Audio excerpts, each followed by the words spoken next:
This presentation is adapted from the South Regional Council Report to Synod 2021, beginning with the names of parishes and clergy of the region, officers of the council, and staff. Regional affairs. General comments. The South region comprises 11 parishes and 1 district representing 40 congregations. The South Regional Council meets faithfully monthly under the chairmanship of Archdeacon Edwin Primus. The council meets virtually post-COVID-19. Significant events. The annual Regional Family Day was held on Sunday, 19th January 2020 at Union Claxon Bay Secondary School and virtually in 2021. Exchange of pulpits on Good Friday, an activity over the past 10 years. Because of COVID-19, the last exchange took place in 2019. A leadership workshop for Anglican schools in the region on 6 February 2020 was led by Archdeacon Emeritus Dr. Steve West, who was assisted by Reverend Margaret Barker Caesar. The theme was Spirituality and the Leader. Significant events reported by parishes. The rededication of the newly rebuilt St. Nicholas Anglican Primary School on 6 December 2019. The school was rebuilt without assistance from the Ministry of Education. St. Andrew Appreciation Service for Reverend Father Carlyle Lynch on June 23, 2019. St. Barnabas Day Service on 26 January 2020. Holy Cross and St. Christopher Lenten Retreats for parish school teachers. Some notable accomplishments reported by parishes: St. Augustine refurbishment of the rectory, St. Barnabas Good Friday reflections on the 7 words virtually using Zoom, St. Stephen, its senior activity center transition to the use of virtual sessions, Holy Cross, the conduct of physiotherapeutic exercises under Dr. Mona McKenzie, as well as Marabella Congregation Cottage meetings. Challenges, regional challenges. South Regional Council meetings are not always fully constituted, lack of full representation on regional subcommittees, affecting functioning and compromising timely regional report submission. Parochial challenges.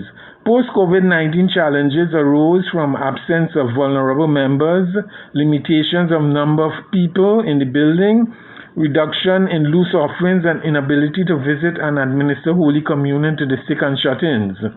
Church groups, Mothers Union, 9 groups reported. The parishes of St. Barnabas and St. Andrew reported having 2 groups each. The largest group is at St. Gabriel with 24 members. Most groups held meetings monthly and had corporate communion also monthly. Because of the COVID-19 lockdown, many activities could not take place in 2020. Youth groups. The South Regional Anglican Youth Council faced challenges of inconsistency and poor attendance at meetings and disruption of its activities in 2020 resulting from the COVID-19 pandemic.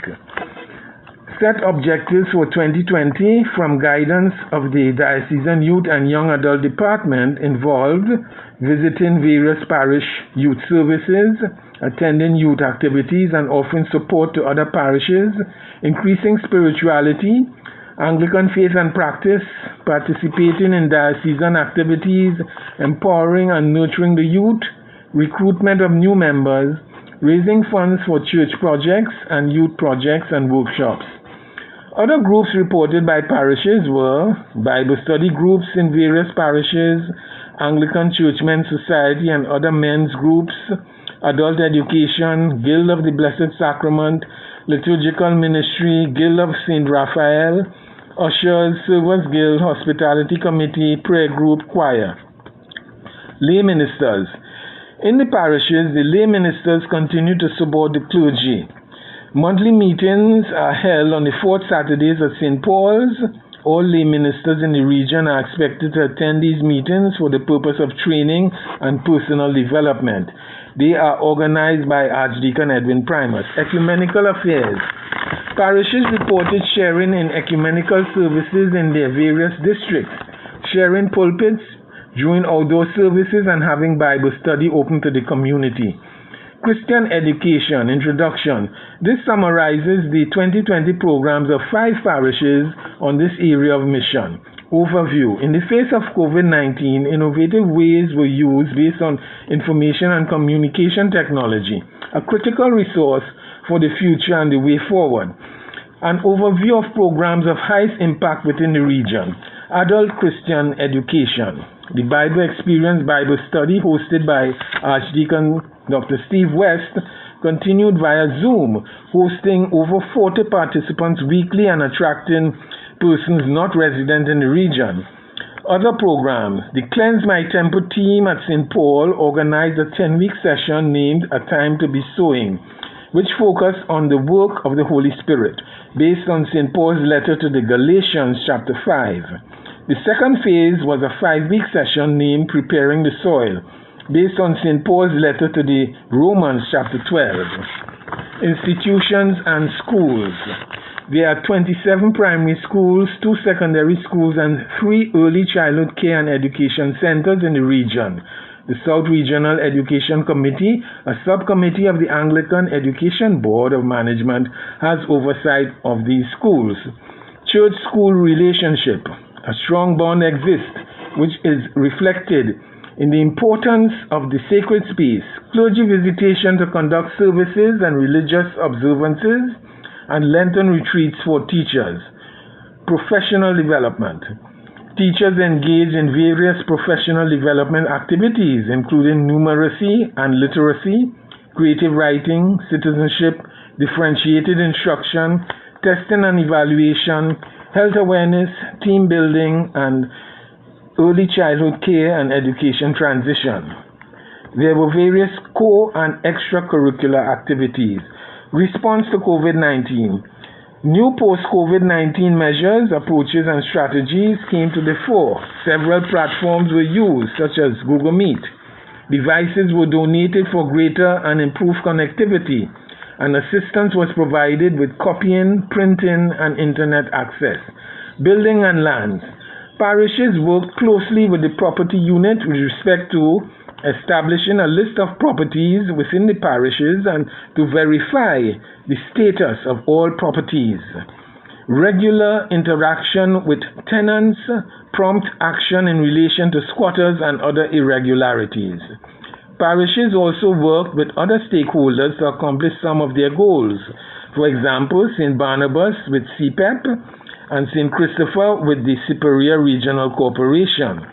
Examples of projects undertaken by parishes include St. Andrew, construction of land slippage retention walls, St. Augustine, review of electrical repairs, fencing repairs, St. Barnabas, ceiling repairs, St. Mark, ceiling renovation, purchase of pews, tiling, retiling. The region is in support of the future plans of parishes. Grace Church, identifying and surveying of all church lands in 2021, St. Paul, installation of glass doors, washroom upgrade, CCTV camera installation, retiling. St. Stephen, building of parish rectory office. OSH report. The Regional OSH Committee has reactivated, as mandated by the South Regional Council. 2 meetings were held in 2019. No meetings were held in 2020. Membership. In 2019, 5 parish committees reported on activities at the monthly council meetings. Strategies, objectives for year in review. In 2020, all 12 committees reported and were committed to adhering to the stated management guidelines of the Diocesan OSH Committee, including addressing violations. Issues affecting the group. The absence of full representation, thus affecting the efficiency of reporting. Way forward 2021 and beyond. All COVID-19 protocols remained in effect. OSH management excellence remains a top priority, and the committee stands ready to be involved in adjusting objectives in order to meet measurable targets of its key performance indicators. Clergy affairs, ordinations and assignments. On May 2019, ordinations to the diaconate were Reverend Mark Samuel and Reverend Fitzgerald Debro. and to the priesthood, Reverend Wayne Moore and Reverend Margaret Barker Caesar. On January 6, 2020, Reverend Shaquille Charles, Reverend Jean-Paul Henry, and Reverend Michael Lawrence were ordained to the diaconate. The ordained were assigned or reassigned. Clergy retirements. Reverend Father Carlisle Lynch retired in 2020. Financial affairs. Introduction. South Region parishes were able to meet their diocesan commitments over the period 2019-2020. Most parishes were able to maintain a level of approximately 75% of collections of stewardship pledges. Performance. Most parishes reported operating surpluses for 2019. There was a reversal in 2020 with many parishes recording deficits. Most parishes were able to complete at least 50% of their capital projects. Challenges. These were the decline in parish finance committee meetings, late payments of cleaners' grants.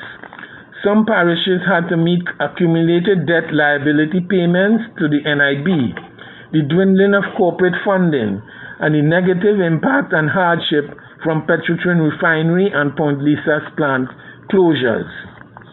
The future. There is need for church growth and expansion and a planned resurgence of fundraising activities. Diocesan Strategic Plan 2016 to 2020, Strategic Plan Summary Report for 2019 and 2020 of 6 reporting parishes. The example of St. Paul highlights the employment of innovative internal strategies to fulfill the mandate of the Diocesan Strategic Plan initiatives. Other parishes chose activities based on the various strategic pillars. Most met with some success but were also hampered by COVID-19 restrictions. South Regional Council's plans for the following year include promotion of greater support and unity among parishes, overcoming the challenge of late submission of documents by parishes, ensuring operation of regional subcommittees, regional level training of parish clerks, vestry secretaries, vestries, parish treasurers, and supporting the Anglican Education Board of Management efforts to improve performance in our primary schools. Conclusion. The South Regional Council thanks parishes for their work and camaraderie during the years under review. We thank the clergy and lay representatives of the South Regional Council, many of whom worked beyond the call of duty. We express our thankfulness and appreciation to Archdeacon Edwin Primus for his astute leadership of the region and for empowering of others as we continually prepare others for leadership. We pledge your support for the revised Diocesan Strategic Plan, continued support and prayers for our Diocesan Bishop, the Right Reverend Claude Berkeley, and for the initiatives to revive the vision of the New Wine Vineyard. May God continue to bless and guide us as we work in this part of the vineyard. And now for highlights of the rededication of the newly rebuilt St. Nicholas Anglican Primary School.